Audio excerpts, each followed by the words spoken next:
Les dimanches 15 et 22 mars auront lieu les élections municipales 2020. Les Arlésiens devront faire un choix parmi les 10 candidats en compétition. Tous ont accepté de venir au micro de Radio RPA pour présenter leur projet et répondre aux questions que les Arlésiens se posent. Présenté par Baptiste Guéry, accompagné de Stéphane Del Corso et Ludovic Gazan, l'émission Élections municipales Arles 2020, c'est maintenant en direct sur RPA, la radio du Pays d'Arles. Et bonsoir à tous et bienvenue dans la quatrième émission de ces élections municipales d'Arles 2020 en direct sur Radio RPA. Bienvenue sur le Facebook Live, merci de nous suivre. Vous pouvez bien évidemment partager ce Facebook Live afin qu'un maximum de personnes puissent voir, écouter, réagir aux réactions et aux réponses du candidat de ce jour. Ce soir encore, je serai accompagné de Stéphane Del Corso, fondateur et mécène en chef de Radio RPA. Bonsoir Stéphane. Bonsoir Baptiste, bonsoir à tous. Comment ça va? Tout va bien? Ouais, très bien, merci. Ça fait un moment qu'on ne s'est pas vu. Ouais, ça fait 2 jours. 2 jours, ouais, c'est vrai. C'est long. C'est très très long. Ainsi que du trublion aux diverses facettes, mon acolyte de tout temps, Ludovic Gazan, animateur, qui sera en charge de retranscrire en direct vos réactions, vos questions et qui sera le modérateur et le sniper de ce live Facebook. Bonsoir Ludovic. Bonsoir Baptiste. Comment ça va? Sniper. La forme? Ça va très bien, ouais. Le live est lancé, tout va bien? Le live est lancé, les gens commencent à se connecter doucement et on est parti, on est prêt. Stylo, stabilo, j'ai tout ce qu'il faut. Équipé comme il se doit. Pour poser vos questions, donc, vous pouvez soit le faire directement dans les commentaires du live, soit les envoyer en message privé pour qu'elles soient posées de façon plus anonyme afin que Ludovic puisse les récolter et les poser. Vous pouvez toujours continuer à poser vos questions sur www.radio-rpa.fr pour les autres candidats à venir dans les semaines. Et donc, ce soir, comme tous les soirs, l'émission va se dérouler en 3 parties. Chaque partie sera entrecoupée d'un morceau de musique choisi par le candidat.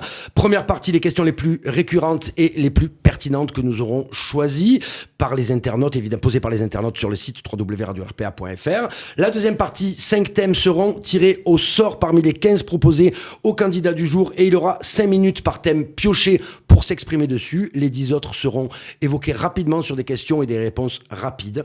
Et enfin, la troisième partie, Ludovic se chargera de poser vos questions que vous aurez posées tout au long de l'émission.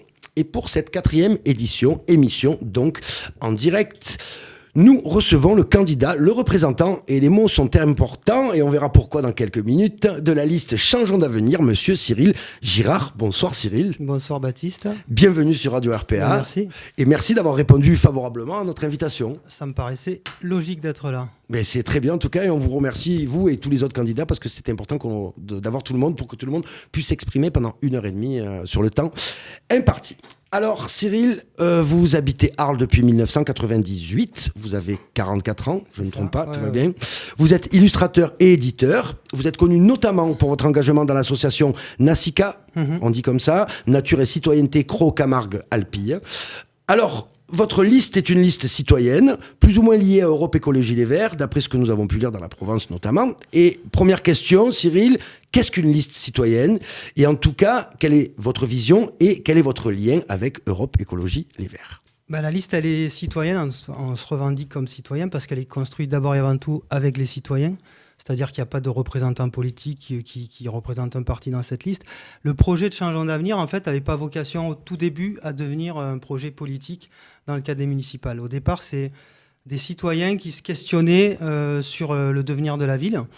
Et le déclencheur, ça a été les manifs pour le climat il y a deux ans. Oui, effectivement, il y a 2 ans. Parce que la première, je l'ai organisée avec une amie, on était 300, on l'a organisée en quelques jours, on s'est retrouvé à 1500 sur la place de la mairie. Oui, tout à fait. Et là, on s'est dit, sur ces problèmes-là d'environnement, sur le devenir du territoire, on a l'impression que les citoyens ont envie de se mobiliser et qu'ils ont envie ensemble de construire un projet en dehors, effectivement, des partis.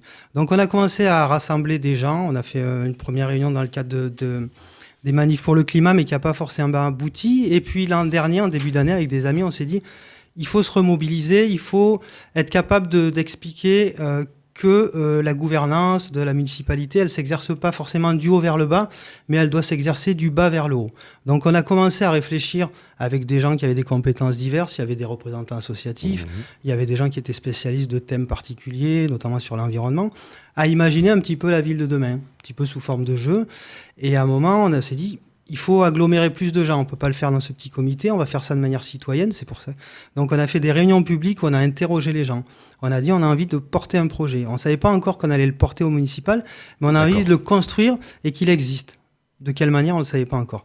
Et petit à petit, plus en plus de gens se sont agglomérés. On avait 150 personnes aux réunions publiques, des contributeurs qui ont voulu travailler sur des thèmes particuliers.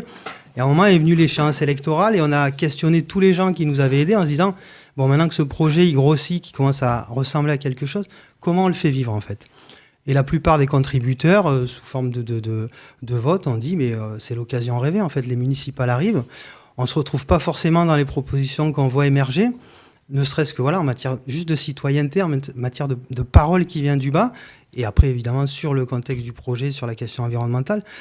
Et donc, on s'est dit, on va le porter donc, à ces municipales, parce que c'est une volonté de l'ensemble du collectif, c'est pas la mienne en particulier, d'amener ce projet jusqu'au municipal. Alors on a entendu dire de ci, de là qu'il n'y aurait pas de tête d'affiche, qu'il n'y a pas de leader en fait, il n'y a pas au départ, hein, qu'il n'y avait pas que personne pouvait, bon après on est obligé pour se présenter à une municipale, mais le but c'était pas qu'il y ait de personnalités fortes qui représentent ce mouvement.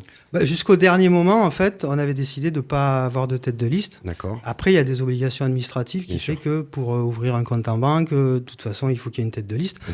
Donc, il y a à peu près 2 mois et demi, quand on arrive au bout de l'échéance, on a fait ce qu'on appelle un plébiscite, c'est-à-dire qu'on a demandé à tous les contributeurs, de manière anonyme, de mettre, comme vous faites vous dans la casquette, là, un petit nom dans un chapeau et de dire qui, dans le collectif, qui porte ses idées, qui l'anime depuis le début, qui vous semble la personne la plus pertinente pour être la tête de liste. Donc, en fait, ça s'est fait sous forme de plébiscite. On n'avait même pas donné une liste de noms, les gens ne se présentaient pas. C'est les gens avec leurs convictions propres qui ont voté et il se trouve que c'est tombé sur moi. D'accord. Alors, quelle est la question donc, qui est venue sur les réseaux, sur le Facebook Live, c'est quel était sur le site, pardon, que je ne me trompe pas, quel est votre lien avec Europe Écologie Les Verts ? Alors, il se trouve qu'au départ de la discussion, au départ des groupes de travail, au départ du projet, il y avait quelques militants d'Europe Écologie Les Verts qui étaient là, mais en tant que citoyens au départ en fait. Il se trouve qu'après, dans la mise en place d'une campagne électorale, toute la logistique, l'administration, c'est lourd. Europe Écologie Les Verts, ils ont cette habitude-là, ils savent ils connaissent en fait les mécanismes tout ça. Oui, bien sûr. Et eux n'avaient pas envie de porter une liste qui viendrait concurrencer notre projet, finalement, parce que ça ressemblait énormément aux idées qu'ils portaient.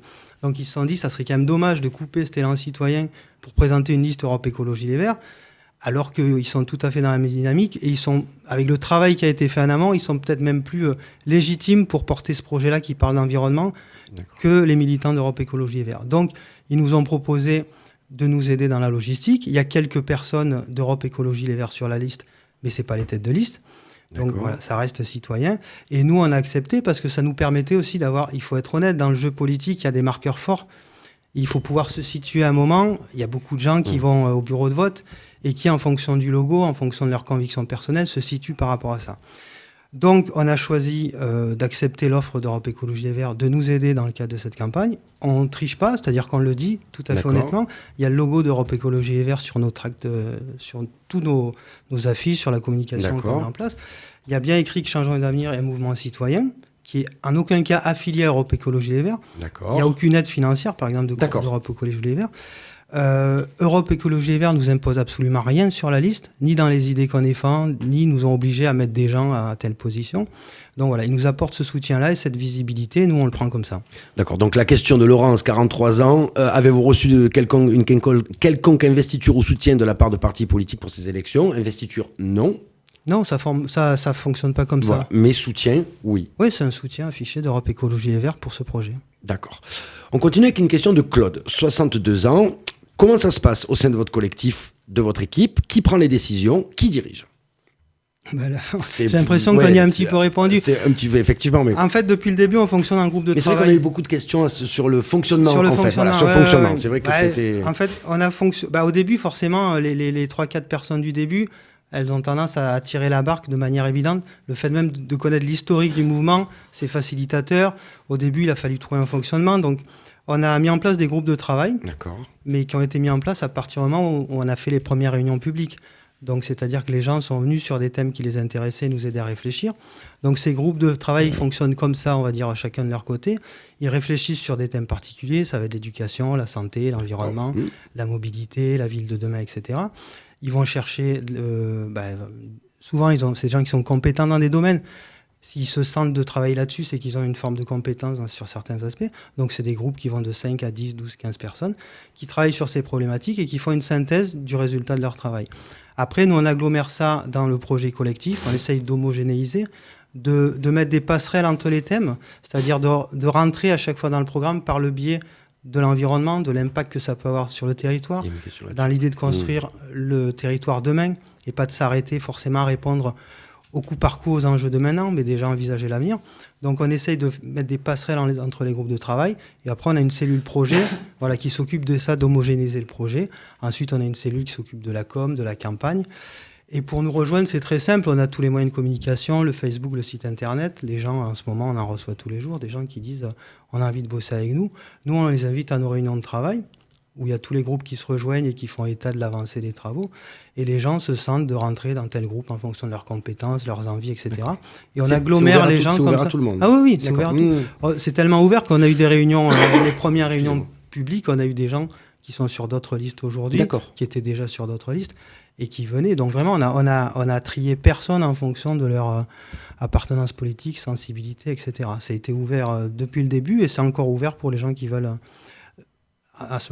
aujourd'hui nous aider à construire ce projet-là, évidemment. La liste est constituée ? Ouais. Elle est déposée ? Non, elle n'est pas déposée. Elle n'est pas déposée encore. Vous comptez l'annoncer quand ? Il y a une date ? Il y a eu une réunion la semaine dernière où on a commencé à présenter nos premiers items, nos premiers groupes sur lesquels on avait finalisé le truc. On a présenté une partie de la liste et puis on présentera l'autre partie à une prochaine réunion publique. La prochaine, d'ailleurs, j'en profite pour le dire, elle sera jeudi 13 février. Ça sera à la salle Jean-Yves de Dieu. D'accord, c'est noté, le rendez-vous est noté. Question de Yacine, 37 ans. Vous avez lancé votre campagne le 22 janvier à l'espace Léon Blum. Pourquoi avoir attendu si longtemps à vous déclarer officiellement alors que le collectif, justement, travaille déjà depuis plusieurs mois ? On l'a lancé début février, la campagne, en fait. D'accord. Le 22 janvier, c'était les premières présentations des groupes de travail. Mais début décembre dernier, on a fait une conférence de presse, réunion publique à Léon Blum aussi, où on a annoncé qu'on partait en campagne et qu'on constituait une liste. Vous pensez et on a attendu un peu. Ah non, c'est tard, évidemment. C'est tard. Oui, voilà. En fait, comme je vous le disais tout à l'heure, le but au départ n'était pas forcément d'aller en campagne à ce moment-là. Le but, c'était vraiment de récolter la parole citoyenne et d'imaginer, même en dehors de de tout calendrier particulier, de se dire, on a l'impression que le moment est propice avec ces rassemblements pour le climat pour construire ça.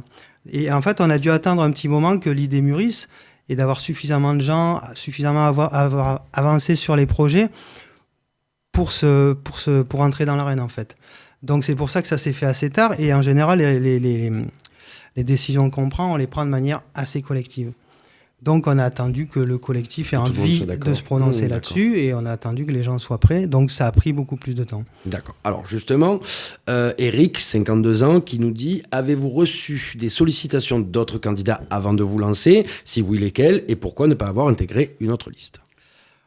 Peut-être de manière informelle, mais peut-être que comme on n'est pas des professionnels de la politique, on n'a pas su lire aussi les messages qu'on nous envoyait. Donc vous n'avez pas eu de message officiel ou de demande officielle ? De demande officielle, maintenant qu'on est dans la campagne, si, un petit peu plus en fait. Ah, d'accord. Voilà. Mais c'est pas des sollicitations auxquelles on a envie de répondre maintenant. D'accord. Et si on avait vraiment juste voulu rejoindre une autre équipe, on l'aurait fait bien avant en fait. L'idée c'était vraiment de porter ce projet dans son entièreté en fait. C'était pas d'avoir travaillé des mois avec des citoyens et de leur dire finalement on va un peu le galvauder pour entrer dans le projet de machin pour être sûr éventuellement d'être au conseil municipal. Non, c'était pas ça l'idée. L'idée c'est vraiment d'avoir l'occasion de porter l'ensemble du projet à la connaissance des citoyens et qu'ils puissent juger et se dire ok, en fait, cette équipe-là, ce collectif, il a travaillé à ça, ce projet, il ne va pas s'insérer dans le projet de machin, de trucs, mais on peut avoir un vrai projet citoyen tourné vers l'environnement qui touche à tous les thèmes de la société. D'accord. Alors, on peut avoir des noms, si vous avez des noms d'autres candidats qui vous ont peut-être proposé ou... Ça sera un peu indélicat. Pas de problème, non, mais on pose la question. On verra plus tard. On verra peut-être le futur soutien.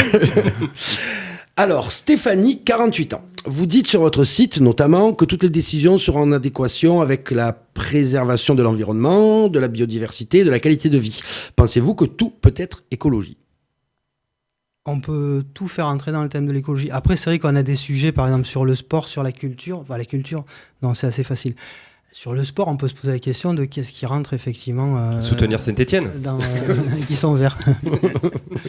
Non, on va dire qu'à part vraiment des trucs comme ça anecdotiques, non, tout peut être vu à travers le prisme de l'écologie. Tout ce qu'on fait a un impact. Enfin, je veux dire, tous les jours, on se déplace pour aller... je sais pas, faire une activité. On consomme. Quand on consomme, ça veut dire qu'on fait le choix de privilégier, de donner son argent à quelqu'un. Le modèle économique qu'il y a derrière, c'est lequel ? Est-ce que je vais filer de l'argent à Amazon quand j'achète un truc qui fait de l'évasion fiscale un modèle économique, qui va faire qui va faire tout venir par camion, par des jeunes transporteurs mal payés, qui vont... Moi, ça m'est arrivé de devoir commander des pièces particulières que je ne pouvais pas trouver, qui coûtaient 3,50 €. J'habite en campagne. Le mec, il vient en courant avec son camion, me livrer une pièce à 3,50 € à 10 minutes de Arles. La rentabilité de ce modèle-là, c'est qu'en fait, on presse les gens comme des citrons. Donc, je veux dire, tout peut être vu à travers le prisme de l'environnement. Tout a un impact direct sur l'environnement. Non, je pense que vraiment, c'est le sujet, même à la rigueur, le plus transversal qu'on puisse trouver, c'est celui-là. Au niveau local, vous pensez qu'on peut donc diriger une municipalité comme Arles et chaque décision peut être prise en adéquation avec vos idées? Ah oui. Je pense que l'échelle locale, c'est d'ailleurs la plus accessible pour parler de ça. Parce qu'en fait, il y a beaucoup maintenant de prérogatives des municipalités qui ont été transférées au département, à la région ou aux intercos.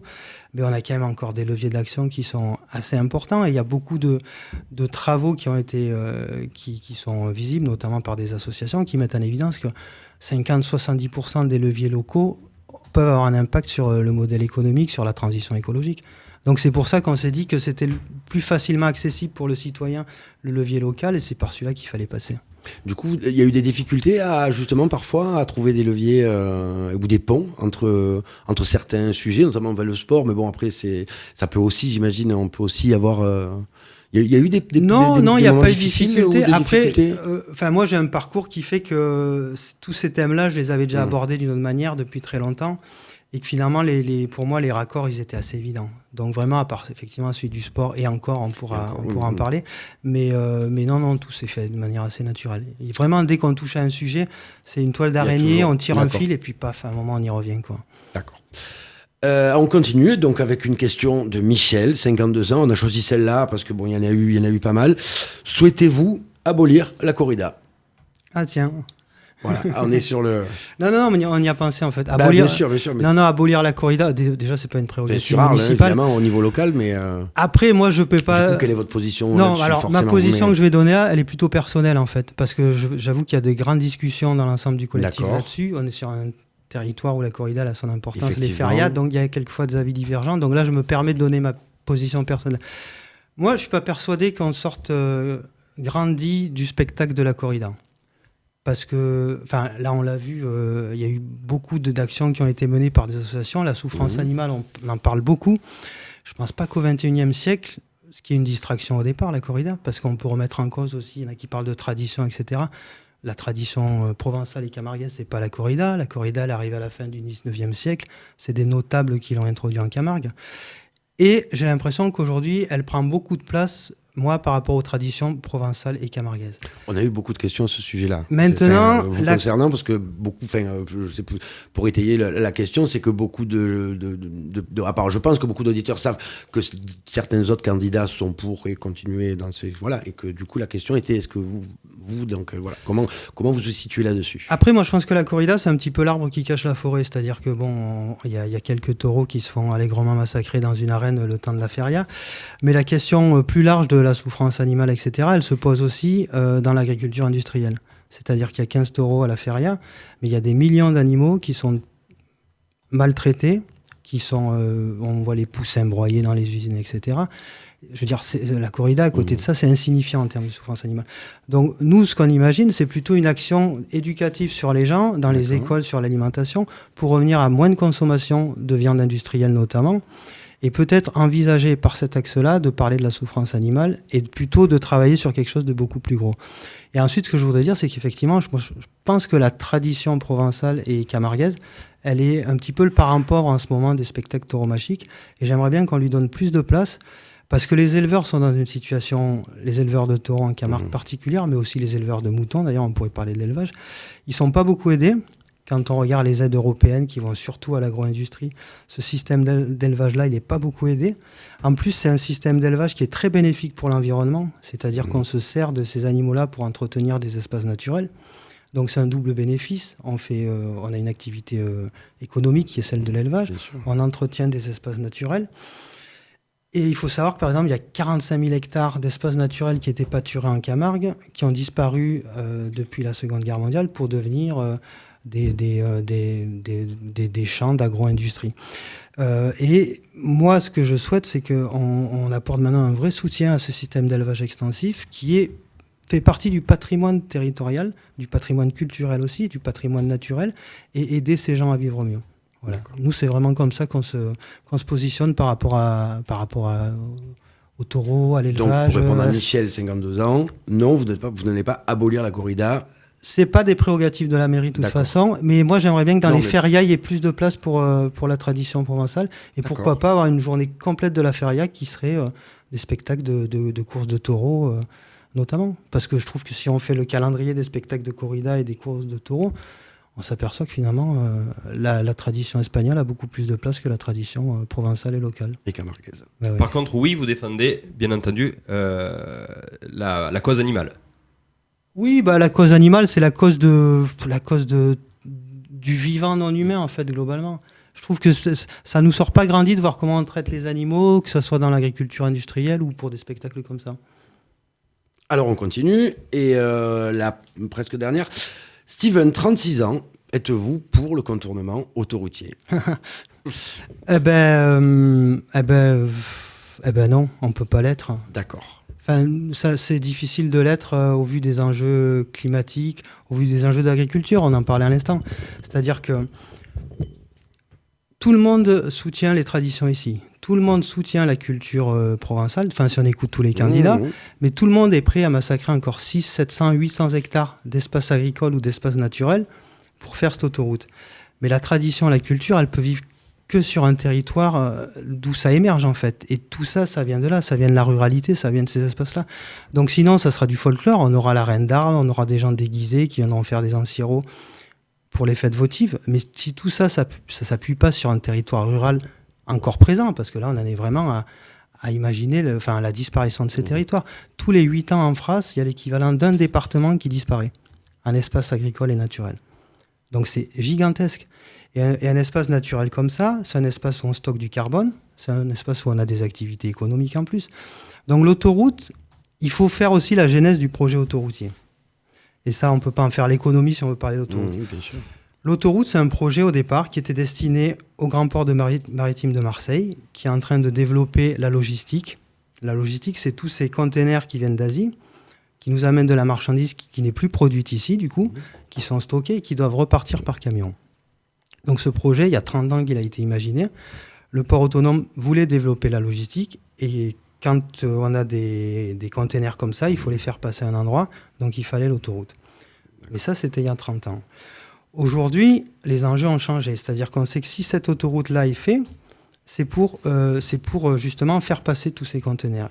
On était à 800 000 EVP il y a 7-8 ans quand je travaillais dessus. Je pense qu'on n'est pas loin de 1 million. L'objectif du port, c'est de passer à 5 millions. Donc, c'est de multiplier par 5 le nombre de camions. Donc, l'autoroute, tel que le projet est dessiné aujourd'hui, il n'est pas fait pour les Arlésiens. Il est fait pour le port autonome de Marseille. Il est fait pour la logistique. Et de manière surprenante, à l'époque, au port autonome de Marseille, on avait quelqu'un qui s'appelait Monica Michel, qui était chargée du développement. On avait quelqu'un qui s'appelait Éric Brassard, qui était directeur du port autonome, qui sont aujourd'hui ceux qui portent au niveau de Arles ce projet. La plupart des candidats, maintenant je les écoute, ils disent « Ah, l'autoroute, ouais, mais c'est pas celui-là qu'il faut, on s'est peut-être trompé sur le tracé ». Si on veut répondre aux problèmes de santé, de nuisance des Arlésiens, mais qui sont tout à fait audibles, et nous, sur la santé... On a énormément de questions sur ce sujet-là. Nous, quand on travaille sur ces problématiques-là, on parle de la santé, des nuisances. On ne fait pas une autoroute de 26 km qui part de Saint-Martin-de-Crau. On réfléchit à une déviation au niveau de la ville à la rigueur, mais ça n'a aucun intérêt d'aller détruire 700 hectares depuis Saint-Martin-de-Crau si on s'intéresse uniquement à la santé des Arlésiens. C'est un projet industriel économique. Nous, par rapport à l'autoroute, on a une entrée différente qui est de dire le problème, ce n'est pas l'autoroute, le problème, c'est le nombre de véhicules qui circulent aujourd'hui sur la 113. Si on arrive avec des mécanismes à faire baisser le nombre de véhicules pour faire diminuer la pollution et les nuisances, le projet d'autoroute, il est totalement caduque. Il n'a plus de raison d'être. Et moi, j'aimerais que les gens qui veulent absolument nous faire une autoroute, ils travaillent plutôt à faire diminuer le nombre de camions et le nombre de véhicules personnels. On a 25 000 véhicules personnels, 25 000 véhicules qui passent par jour sur la N113 au niveau de Arles, qui sont des Arlésiens, qui habitent là, qui vont travailler là, qui reviennent manger le midi, qui vont chercher les gamins à l'école le soir. Donc ces gens-là, on a un projet de mobilité sur la ville qui pourrait faire diminuer considérablement ce chiffre-là. On a aussi les camions en transit. Les camions en transit qui font Espagne-Italie, qui légalement devraient rester sur l'autoroute, remonter jusqu'à Avignon et ne devraient pas quitter l'autoroute, et qui ont trouvé cette voie de circulation existante et qui passent par là. Alors normalement, l'équipement existant devrait leur suffire. Ça les rallonge un peu, mais ils n'ont pas forcément... ils n'ont pas envie de se rallonger de 20 km et de payer un petit peu plus d'autoroute. Mais ces camions-là, il faut leur imposer. Parce que voilà, ce serait une volonté de votre part d'imposer le... d'imposer. Non, pour le transit, pour les camions qui n'ont rien à faire ici, il n'y a aucune raison qu'ils passent par là pour faire des économies, parce que c'est des économies. Et donc, voilà, il faut faire diminuer le nombre de véhicules personnels, déjà supprimer tous les camions qui n'ont rien à faire là, et après, avec ce qui reste, à ce moment-là, on commence à imaginer la solution. Mais le préalable, c'est de faire diminuer le trafic routier. On fait baisser les nuisances, on fait baisser la pollution, parce que nous, c'est ce qui nous intéresse, c'est de faire baisser la pollution. Et à ce moment-là, on réfléchit au meilleur aménagement possible. Parce que l'autoroute, en fait, on déplace le problème. C'est-à-dire que la pollution qui est là, on va la déplacer à 4 km, mais globalement, sur l'impact environnemental, on n'aura rien changé. C'est-à-dire qu'il y aura même encore plus de véhicules qui vont le fréquenter, puisqu'il est fait pour faire passer du camion. Quand on sera à 5 millions de camions, on aura en fait 5 fois plus de pollution grâce à l'autoroute. Donc finalement, l'effet escompté, il sera totalement annulé par le projet. Et en plus, la difficulté, c'est que si on compte là-dessus, on va multiplier finalement par 2 le flux, parce qu'on va dévier les camions au sud. Il y aura toujours de la circulation au niveau de la ville d'Arles, de tous les autres véhicules. Finalement, la RN113, pour le moment, elle impacte 4000 habitants, on va dire. Et si on crée ce nouvel axe, on va aussi maintenant toucher tous les gens de Bariol et de Gimaux. Donc finalement, on va avoir de 4000, on va passer à 6000 personnes qui vont être impactées, non plus par une, mais par 2 voies de circulation, et notamment une qui va générer la multiplication encore plus nombreuse du nombre de camions. C'est une fausse solution. C'est une solution qui a été imaginée par les industriels et qui est portée maintenant par des gens qui viennent du milieu industriel, mais qui en aucun cas se préoccupent de la santé des Arlésiens. Alors, vous auriez déjà des propositions qui ont émergé de vos groupes de travail par rapport à sur la ce mobilité, sujet-là oui, voilà. Non, sur la mobilité, nous, on s'est inspiré d'une ville qui s'appelle Pontevedra en Espagne, et qui est intéressante parce qu'elle a à peu près la même taille que Arles. 50 000 habitants. Elle est située pas loin de la mer, à l'embouchure d'un fleuve, un petit peu comme ici. D'accord. Et donc, ils ont réussi en peu de temps à piétoniser totalement la ville. D'accord. Donc, piétoniser, ça veut dire sortir totalement la voiture de la ville. Ils ont diminué de 80% la pollution liée aux véhicules en ville. Donc, déjà, le problème de la pollution, ils ont à peu près réussi à le régler comme ça. Après, il y a eu beaucoup d'aménagements qui ont été mis en place, notamment des transports en commun. Les transports en commun, c'est pas dans les habitudes des gens. Ici, sur le territoire, il faut être honnête, on est très mal desservi, on est très mal équipé. C'est la plus grande commune de France. Les hameaux sont quelquefois distants de 40 km de la ville. Et c'est compliqué, quand on n'a pas de voiture, de faire le lien avec la ville. Déjà, ça, c'est un facteur en plus d'inégalité sociale et territoriale. Donc, un réseau de transport en commun adapté pour faire baisser le nombre de véhicules. Il y a une étude qui est sortie, ça s'appelle Backbank, je ne sais plus, j'ai lu ça hier en fait, qui prône la gratuité des transports en commun. Pour nous, c'est un facteur important parce que, par exemple, aux alentours de Dunkerque, ils avaient une fréquentation de transports en commun qui a augmenté de 65% avec la gratuité. Quand on fait ça, au final, on s'aperçoit qu'on fait des économies considérables sur la voirie, parce qu'on n'a plus des milliers de voitures qui passent. Sur l'espace disponible, on sort toutes les places de parking, toute la circulation, on gagne énormément d'espace en ville. On peut faire affecter tout ça à de nouvelles choses, en fait. Donner de nouvelles vocations. Sur la santé, les gens se déplacent à pied, en vélo. Sur la mobilité, sur la sécurité, moins d'accidents. Ça veut dire que les policiers municipaux qui passent leur temps à verbaliser sur la circulation, on peut les affecter à autre chose. Un projet comme ça, ils se sont rendus compte que ça a permis de développer énormément de choses, de réaffecter des moyens à d'autres, et surtout, ça a provoqué un dynamisme économique de la ville énorme. C'est-à-dire qu'il y a des gens qui viennent là, ils passent tout le week-end à Pontevedra, ils prennent plus leur voiture, ils se baladent en ville, ils consomment, et les commerces sont florissants. Donc nous, la ville de demain, on la voit comme ça. Vous pensez que l'Arlésien est prêt à accueillir une ville comme ça ? Il n'est pas prêt, mais en même temps, nous, tout ce qu'on imagine, on le fera collectivement. On ne l'imposera pas. Donc l'idée, de toute façon, ça va être de travailler avec les gens. Et à Pontevedra, ils n'étaient pas prêts. Ils n'étaient pas prêts. Et le maire qui a fait ça, il est réélu depuis 3 mandats au premier tour. Donc ils n'étaient pas prêts, mais quand on fait la démonstration de tout ce qu'on y gagne, ma foi, on peut changer d'avis aussi. Hein. Vous les avez rencontrés ou pas? Pontevedra ? Oui. Non, on a des gens du collectif qui connaissent la ville, donc c'est eux qui nous ont amené le truc.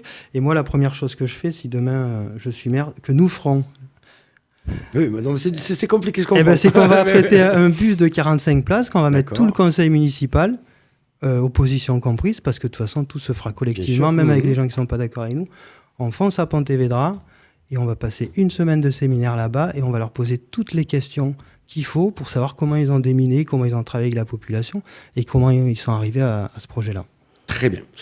Cyril, merci pour cette première partie de questions posées par les auditeurs et par les Arlésiens sur le site www.radio-rpa. On va se laisser quelques minutes avec un morceau de musique donc choisi qui est, je ne sais pas, je ne l'ai pas eu, Stéphane, peut-être que tu sais.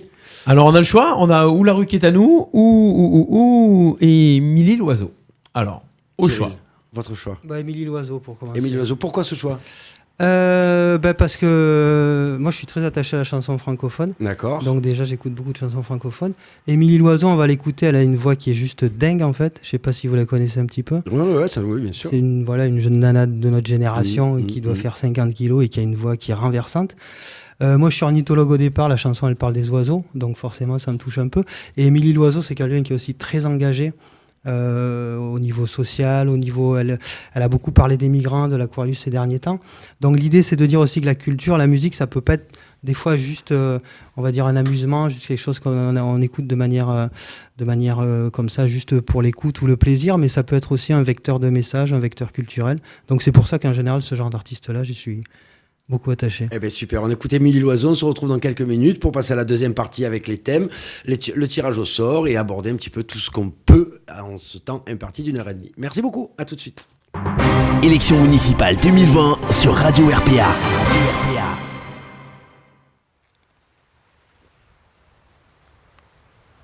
Te souviens-tu du pays des oiseaux? Tu sais, celui où il fait toujours beau, tandis qu'il n'existe plus, tandis qu'il a disparu. Et dans mes songes, je gravis des montagnes.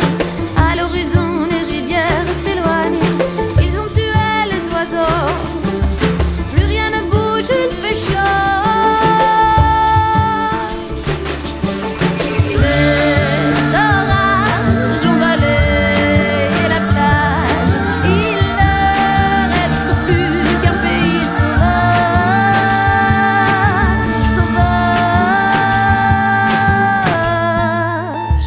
Les yeux perdus au fond des marécages, j'ai retrouvé le reflet d'un visage. Il avait quelque chose de toi, mais il est mort, il est froid. Du bout des doigts, je caresse la vase. Dieu qu'il était émouvant ce mirage. J'ai entendu le cri du vent et j'ai pleuré doucement. Les orages ont balayé la plage. Il ne reste plus qu'un pays sauvage.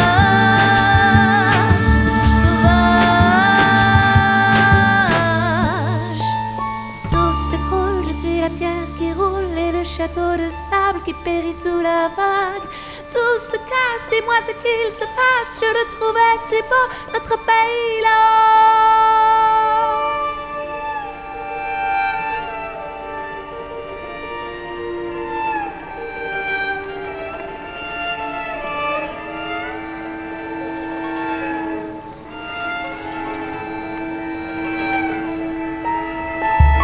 Te souviens-tu du pays des oiseaux? Tu sais, celui où il fait toujours beau. On dit qu'il n'existe plus, on dit qu'il a disparu.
Élections municipales 2020 sur Radio RPA.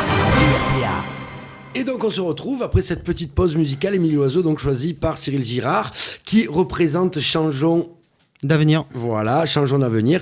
Et on va passer à la deuxième partie, qui est un peu plus longue, on va dire chargée, voilà. Chargée de cette émission avec les thèmes. Et donc, on va passer au tirage au sort des thèmes. Ludovic, je crois que tu as la casquette magique. Je n'ai pas de stagiaire aujourd'hui. Ah ben écoute, il va falloir te débrouiller sans. Hein, voilà. On va faire sans stagiaire. C'est là. Il suffit de se baisser. La casquette c'est magique. les petits papiers. On est parti. Et donc, le premier thème abordé. Cyril Girard, c'est parti. Allez. Alors vous le lisez, après vous me le rendez, on le met. Est-ce que j'ai la liberté de changer en fait? C'est un thème qui Malheureusement, m'arrange non, absolument les pas. règles sont claires, nettes et précises. À Et part changer l'avenir. le premier, c'est nos quartiers. Nos quartiers. Nos quartiers. Alors des questions qui sont apparues, mais notamment une pour vous lancer là-dessus. Êtes-vous d'accord avec le système actuel de répartition des financements en politique de la ville par rapport à nos quartiers? Il faudrait que j'ai le détail de ces financements. Une des difficultés qu'on a, nous, étant pas dans l'appareil municipal, c'est qu'on n'a pas une vision globale sur tout ce qui se passe exactement. Donc, je pense que si quelqu'un m'amène les chiffres, je pourrais éventuellement les commenter. On pourra les regarder et les commenter. Mais là, en l'état actuel des choses, moi, j'ai pas connaissance de ces chiffres-là. Mais après, ça n'empêche pas d'y répondre. En tout cas, sur les quartiers, il est évident que, mais comme les hameaux, les quartiers, qu'il y a un problème ici, mais comme partout ailleurs. C'est-à-dire que le problème des quartiers, il n'est pas sanctuarisé à Arles. Et si on avait une solution au niveau national, on l'adopterait. Donc il ne faut pas faire croire tout et n'importe quoi aux gens et qu'à partir de demain, on va résoudre tous les problèmes des quartiers. Le problème des quartiers, c'est la pauvreté. On est d'accord, par rapport au taux de chômage qu'il y a dans la ville d'Arles et au taux de chômage qu'on a dans les quartiers, on a un vrai problème d'accès à l'emploi. C'est le problème aussi de la mobilité, c'est-à-dire que très souvent les quartiers sont éloignés du centre-ville en termes de services publics. Ça peut être très très compliqué. C'est-à-dire qu'on a une répartition de la ville où on a des endroits qui ont selon où on habite, on peut avoir accès à tout. Et selon où on habite, on peut avoir accès à rien. Le système aussi qui a été mis en place, la répartition des commerces, la répartition de ces endroits de vie, est fait que si on a des facilités à se déplacer, on peut aller faire ses courses au supermarché. Si on en est éloigné, qu'on n'a pas de voiture, c'est aussi plus compliqué. Donc nous, ce qu'on imagine, c'est une ville qui va totalement changer, notamment ramener ce qui manque dans les quartiers en termes de services publics, en termes de commerce aussi. Il n'y a pas de raison que des endroits soient éloignés des lieux où on peut s'acheter à manger, où on peut se nourrir et où on peut surtout consommer local, bio et de bonne qualité, et que les petites épiceries comme ça, où on a des produits de seconde zone, soient uniquement dans ces endroits-là. Et après, il y a aussi une manière de traiter les quartiers que moi je trouve assez condescendante quelquefois, en fait. C'est-à-dire que on n'en parle que quand il y a des problèmes, on n'y va que quelques semaines avant les élections, et puis le reste de l'année, on n'y va pas beaucoup. Il y a aussi, de toute façon, une politique historique en France où on a aussi mis des gens qui avaient tous les mêmes difficultés au même endroit, on les a entassés dans des logements qui n'étaient pas toujours agréables à vivre, et après on s'étonne que les quartiers soient des poudrières. Donc en termes de logement, en termes de repenser la ville, il faudra faire avec. Mais même sur la vétusté, je pense qu'on a des bailleurs sociaux qui sont très bien, et puis on voit l'état de certains bâtiments, je pense qu'il y a du travail à faire, donc il va falloir chercher ces acteurs-là et leur dire il n'y a aucune raison que ces gens-là, parce qu'ils habitent dans des quartiers, soient logés de manière indigne, ou alors et des bâtiments qui de l'extérieur ont cette allure-là, parce que ça donne pas ça donne pas du tout envie de vivre là-dedans. Donc arrêtez de traiter les quartiers comme des zones particulières, déjà, les remettre dans la réflexion globale de la ville, et essayer d'amener tous les services qu'on a en centre-ville, dans les quartiers, dans les hameaux, et qu'on efface un peu cette inégalité territoriale. Est-ce qu'il y a déjà des propositions qui ont émané de vos travaux sur les quartiers, et les hameaux, on va les regrouper, mais sur les quartiers et les hameaux pour justement les redynamiser Dans le cadre de la mobilité, c'est-à-dire on a parlé tout à l'heure des transports en commun, faire en sorte que ça soit très facile pour les gens des quartiers d'accéder aux services. On imagine un peu, c'est un principe, c'est la ville du quart d'heure en fait. Il faudrait que partout où on habite, n'importe où, que ce soit en ville ou dans les hameaux, on ait à moins d'un quart d'heure de chez soi accès à tous les services. D'accord. Déjà, ça crée moins d'inégalités. Ensuite, effectivement, via les documents d'urbanisme, le PLU, etc., au lieu de tout le temps vouloir développer des zones commerciales dans des endroits périphériques hors de la ville qui sont pas toujours accessibles selon d'où on vient si on n'est pas motorisé, ramener du commerce dans ces endroits-là. Et notamment parce que ce commerce de proximité, il sera jamais délocalisable en fait. Si un grand groupe demain décide de fermer un supermarché, on va tous crier au loup et on va perdre des centaines d'emplois. Quand les commerces sont gérés par les gens qui habitent le quartier, à moins qu'ils déménagent, ça sera un emploi qui sera pérenne dans le temps. Ensuite, il y a évidemment des problèmes de sécurité, de services publics. Par exemple, le tri n'est pas organisé dans les quartiers. Ça veut dire quoi? Ça veut dire que ces gens-là, on considère qu'ils ne sont pas assez intelligents pour trier leurs ordures. Non, on doit traiter tout le monde de la même manière. On doit amener le tri. Le tri, c'est aussi un geste vers la citoyenneté. On ne doit pas se dire que ces gens-là n'ont pas accès à un comportement, je veux dire, qui les amène vers la citoyenneté. Je trouve qu'il y a un traitement assez condescendant jusqu'à maintenant de ces endroits-là. Et déjà, ramener une équité dans la manière de parler et de les aborder, ça sera quelque chose de nouveau. Ensuite, nous, ce qu'on imagine, de toute façon, ça va être aussi au niveau de la gouvernance, c'est d'arrêter aussi d'imposer, on va dire, des choses qui viennent du haut et de travailler dans tout ce qu'on va faire avec le tissu local, associatif, mais même pas associatif, avec les gens, et d'organiser tous les aménagements avec eux. Et avec eux, donc avec les associations, mais avec aussi tous les gens qui ne sont pas dans les associations. Parce que maintenant, on a un fonctionnement où on tire le fil de l'association, on va avoir des gens qui prétendent porter la parole d'une population, d'un machin, d'un truc. Et en fait, il y a plein de gens qu'on n'entend pas. Et notamment dans les quartiers, la parole est difficile à aller chercher. Parce qu'il y a des gens qui parlent aussi pas toujours très bien le français, qui sont pas à l'aise avec tout ça. Et donc nous, ce qu'on imagine, c'est une première année où on va faire le diagnostic du territoire sous forme de ce qu'on va appeler des assises de la démocratie. C'est-à-dire qu'on va aller voir tous les gens, un par un, si tant faire que ça soit possible, mais en tout cas, les gens qui ont pas accès, en fait, qui parlent pas souvent, qu'on n'entend pas. Parce que souvent, les gens qu'on entend, c'est rarement ceux qui ont des choses pertinente à dire, en fait. Et la parole des gens qu'on n'entend pas, elle est d'une valeur inestimable et elle est des fois beaucoup plus productive. Donc on va travailler pendant 1 an à aller voir tous les gens qu'on n'a pas écoutés, comme ça, afin de construire un diagnostic partagé avec les gens et ensuite de construire avec eux un projet pour ces endroits-là. D'accord. Ça va partir de là. Très bien. On continue. Deuxième thème. Cyril Girard. Bouleg. On est comme au loto. Elle est dehors. Sécurité. On y est. Tiens. On y tombe souvent sur la sécurité. Mais pourtant, Il y est 4 vous fois. pouvez le vérifier. Croyez-vous que le développement d'une police municipale forte ainsi qu'un parc de caméras de surveillance plus important est une réponse à une certaine insécurité? Cyril Girard. Alors déjà, moi j'aimerais bien qu'on remette des mots sur des réalités, parce que quand on parle de sécurité, on dit un peu tout et n'importe quoi. Moi je trouve que la sécurité, enfin moi ce qui me met plus dans l'insécurité, c'est par exemple de savoir qu'il y a des gens à Pont-de-Croix qui sont retrouvés sans toit, une maison dévastée, à cause des premières manifestations du changement climatique. Ça, c'est de l'insécurité. Il faut savoir qu'en France, il y a 48 000 morts par an à cause de la pollution atmosphérique. On parlait de l'autoroute tout à l'heure. Ça, c'est de l'insécurité. La pauvreté en France, elle tue 20 000 personnes par an. Ça, c'est de l'insécurité. Savoir parce qu'on est d'une population particulière, on n'a pas accès à l'emploi, on ne sait pas comment on va nourrir ses gamins, on n'aura même pas accès au logement. Ça, c'est de l'insécurité. C'est de l'insécurité physique qui touche à la vie des gens. Après, des fois, on confond un peu insécurité, vandalisme, sentiment d'insécurité. Donc pour moi, il y a une insécurité dont on ne parle jamais, en fait, et qui est importante dans notre projet et qui même est le cœur de notre projet. Donc après, sur la sécurité, plusieurs personnes l'ont dit ici, le fait de pouvoir être en sécurité partout dans la ville, c'est une liberté fondamentale. On entend beaucoup parler de la police municipale. Il faut recadrer les choses, en fait. Il y a 2 polices. Il y a la police nationale, c'est celle qui court après les bandits, les voleurs et les criminels. Et il y a la police municipale qui est chargée de faire respecter, on va dire, les arrêtés municipaux. C'est pas elle qui court après les voleurs et tout ça. Elle a des missions sur la sécurité, enfin sur la salubrité, sur le vivre ensemble, etc. Mais ça sera pas elle qui va courir après les voleurs et les criminels. Donc moi, je reste malgré tout persuadé qu'on manque de policiers municipaux. Alors, il y a 12 temps plein de policiers municipaux sur la plus grande commune de France. C'est ridicule. Effectivement, un facteur d'inégalité, c'est le fait que la police municipale dans les quartiers, on la voit très peu. Et que déjà, si elle intervenait pour tous les faits de voirie, les dégradations, les détritus jetés, on aurait peut-être une meilleure image de notre quartier aussi. Donc c'est sûr qu'il faut ramener les services publics et notamment la police municipale dans les quartiers. Ça, c'est une évidence. Mais il faut avoir conscience que c'est pas la police nationale. Alors, et la police nationale, il faut être honnête, c'est pas le maire qui peut débloquer des crédits pour construire des commissariats de police nationale.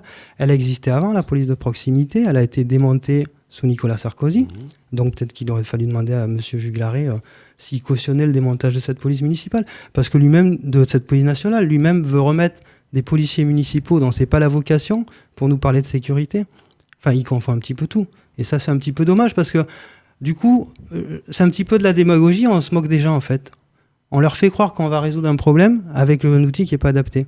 Il faut être capable de le dire. Que les candidats poussent sur la police municipale pour combler justement le manque de personnel et de la police nationale. Donc, oui, mais je veux dire, la police municipale, elle n'a pas les prérogatives de la police nationale, donc elle ne va pas faire son travail. Donc effectivement, on essaye de rééquilibrer, mais on utilise un mauvais outil. Je veux dire, là, on utilise un marteau pour visser. C'est ridicule. C'est pas les prérogatives de la police municipale. On a besoin de plus de police municipale, mais elle n'interviendra pas forcément sur l'insécurité. D'accord. Voilà. Et quant aux caméras de surveillance, je veux dire, elles ont fait, je pense, à quelques exceptions près, quand elles sont bien positionnées sur des endroits où on va dire où on a relevé des situations particulières. Très souvent, en fait, on les positionne à des endroits et en général, elles repoussent le problème. Parce que c'est ça, en fait. Soit on imagine que des quartiers privilégiés ont droit à la sécurité, donc on met des caméras, et on repousse le problème vers des quartiers qui ne seront pas équipés.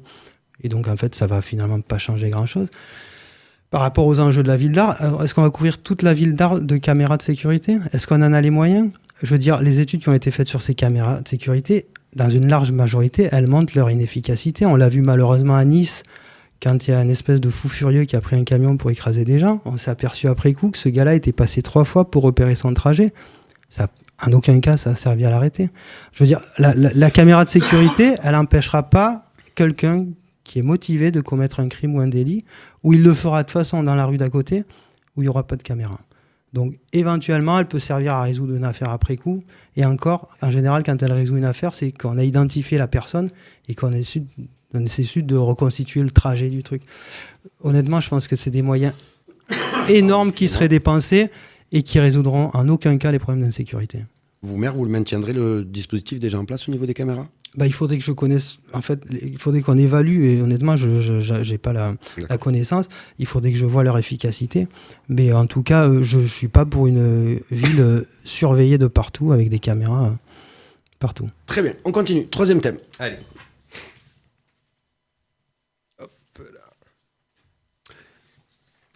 Allez, on va donc Centre-ville. Le centre-ville, le thème du centre-ville. Le thème du centre-ville, où il est, j'en perds mes fiches. Il est, la question, excusez-moi. Centre-ville, le développement des zones périurbaines, avec notamment la zone nord, est-il d'après vous une menace pour les commerçants du centre-ville ? Question qui est revenue très, très, très souvent. On en a un peu parlé tout à l'heure. Enfin, quand je disais que la ville, telle qu'on l'imagine, elle est piétonne. Elle est piétonne, elle est pleine de petits commerces locaux qu'on ne pourra pas délocaliser. Le problème de la zone nord notamment, c'est la dernière qui a poussé. C'est la dernière, mais bon, enfin voilà, c'est le développement des zones Non, mais général. nous, dès le début, on ne peut que s'opposer à ce genre d'aménagement. Il y a une bonne raison, c'est qu'en fait, on est encore dans une dynamique où on gaspille énormément d'espace pour faire des grandes zones commerciales avec des grandes zones de parking. Dans un contexte où, je disais tout à l'heure, il y a un département tous les 8 ans qui est urbanisé. Donc on continue à imaginer que la méthode d'hier qui n'a pas fonctionné, cette méthode-là, cette méthode économique-là, elle vient au secours du monde de demain. C'est plus possible. Il y a des études qui prouvent que pour un emploi en grande distribution créé, on a détruit 3,5 dans le tissu local. Donc ça veut dire qu'en fait, on fait semblant, là, on a créé de manière directe 180 emplois, 200 emplois, on s'en félicite, mais à terme, ça va en détruire peut-être 4 ou 500 sur la ville d'Arles. Il faut le savoir. Et en fait, qu'est-ce qui crée en fait le marasme économique dans lequel on est ? C'est qu'on saucissonne la ville maintenant et que en fait, c'est ce genre d'aménagement, c'est un facteur de dégradation de l'emploi. On le sait, et en plus, on confie ça à des grands groupes industriels cotés en bourse, dont beaucoup font de l'évasion fiscale un modèle économique. Donc, ils vont capter la richesse du territoire, l'argent des gens. Au lieu de le réinvestir là, en général, il part vers des actionnaires ou vers des paradis fiscaux. Donc c'est une espèce de pillage de l'économie locale. Pour nous, l'économie, si on veut la dynamiser, elle va être locale, vertueuse, et l'argent qui est dépensé ici doit rester sur le territoire et être redépensé ici. Alors du coup, comment redynamiser ou dynamiser le centre-ville d'Arles ? Déjà arrêter ce genre d'aménagement, mais arrêter strictement. Pour nous, il n'y a plus moyen de perdre encore un hectare pour des zones commerciales. Parce que le modèle économique, il tue le petit commerce. Ensuite, il faut recréer, donc à partir de là, il faut recréer un environnement un petit peu propice au dynamisme économique. Après, il faut aussi sous-tendre ce qu'on entend par économie, parce que maintenant, le mot économie a été préempté. En fait, on parle d'économie néolibérale Et maintenant, quand on parle d'économie, on parle plus que de ça en fait. L'économie, au départ, c'est un échange de valeurs, de marchandises, mais aussi de services qui permet à la société de vivre. Toi, tu sais faire quelque chose, moi, je fais autre chose, et puis on s'échange. Au début, on se l'échangeait comme là, sous manière de troc. Après, on a apporté l'argent. Alors l'argent, c'est bien parce que comme ça se dégrade pas avec le temps, celui qui en gagne beaucoup, il peut le garder. Et puis du coup, ça crée des déséquilibres. Donc nous, ce qu'on veut, c'est reconstruire une économie vertueuse basée sur les ressources du territoire. Pour ça, il y a beaucoup de leviers. On parlait tout à l'heure de l'agriculture. Il faut redynamiser l'agriculture. Il faut redynamiser la production locale. Il faut aider toutes ces... Plus sur le centre-ville.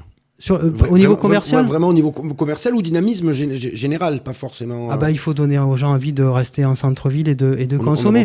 Quand on voit le shopping promenade, ils construisent une fausse rue au milieu du supermarché pour nous redonner une sensation d'être en ville. Et quand on est en ville, en fait, il y a des voitures qui roulent partout. La rue du 4 septembre, où on aimerait bien tous s'y promener tranquille, et on n'y arrive pas parce que les trottoirs sont étroits. Donc, quand on voit l'exemple de Pontevedra, ce qu'ils sont arrivés à faire, une des solutions évidentes, c'est de totalement sortir la voiture du centre-ville et en faire un endroit où les gens sont sereins, où ils peuvent se balader tranquillement. En plus, c'est un espace social, la rue. À partir du moment où on a enlevé les facteurs d'insécurité comme les voitures, les motos, on a les personnes handicapées qui sont déjà beaucoup plus à l'aise, qui peuvent s'y promener. On a les familles avec des poussettes, les gamins. Maintenant, avec un gamin qui peut traverser la rue, se faire écraser à tout moment, on n'a pas envie de rester en centre-ville très très très longtemps. On a les personnes âgées aussi. Moi, quand j'habitais en centre-ville, une voisine qui était en déambulateur et qui me disait « Moi, je sors plus de la maison. Il n'y a plus d'endroit où je peux passer. » Donc, ça crée de l'isolement chez ces personnes-là. Donc, on retrouve, entre guillemets, on refait de la rue un espace social, accueillant, et les gens, naturellement, ils vont consommer sur place. Si en plus... on leur donne pas la possibilité, on leur facilite pas l'accès aux centres commerciaux où les gens de centre-ville prennent leur voiture pour aller à Fourchon, faire les courses et rentrer en voiture, mais où on déploie une offre de commerce de proximité où on n'a plus besoin d'utiliser sa voiture, les choses elles vont se faire tout naturellement. D'accord. On continue. Je peux juste rebondir. Est-ce que comment on fait justement ? Est-ce qu'on fait un centre-ville avec des commerces, avec uniquement des galeries d'art, avec uniquement des restaurants ?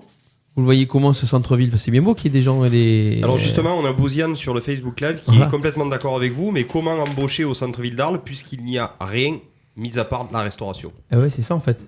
Et embaucher, après, c'est pas la mairie d'embaucher les gens, mais par contre, la mairie, elle peut créer le contexte pour que ça soit facile de s'installer en centre-ville. C'est-à-dire que par rapport aux endroits, elle peut faciliter l'installation, elle peut aider maintenant avec les procédés cœur de ville à la réfection pour qu'on ait des logements de bonne qualité.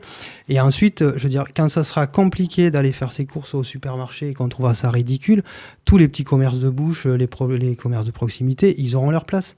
Parce que la petite épicerie, le petit fromager, le petit boucher, naturellement, qui viendra. On a aussi, nous, alors j'ai vu qu'il y avait plein de gens qui parlaient de faire des halles en centre-ville.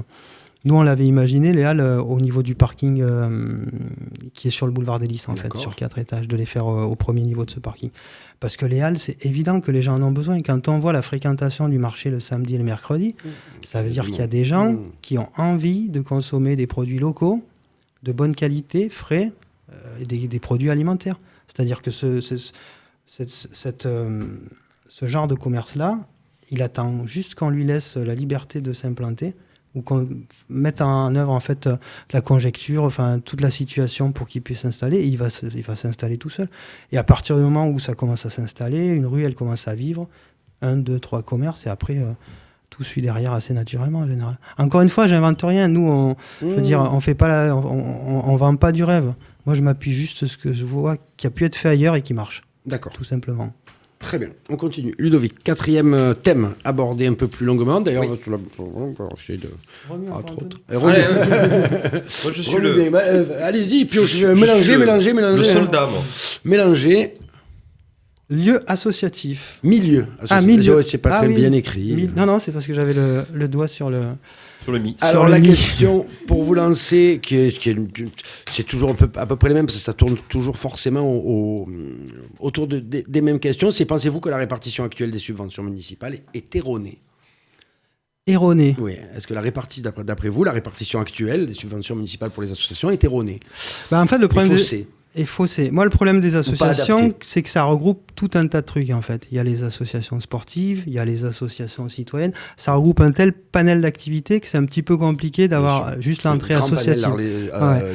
D'un grand milieu associatif sur Arles. Moi, par rapport au financement des associations, enfin, nous, il y a quelque chose qui m'interroge particulièrement. Alors, ça va paraître un petit peu ridicule à annoncer comme ça, mais c'est de savoir à quel ratio, et notamment en termes de parité, elle profite.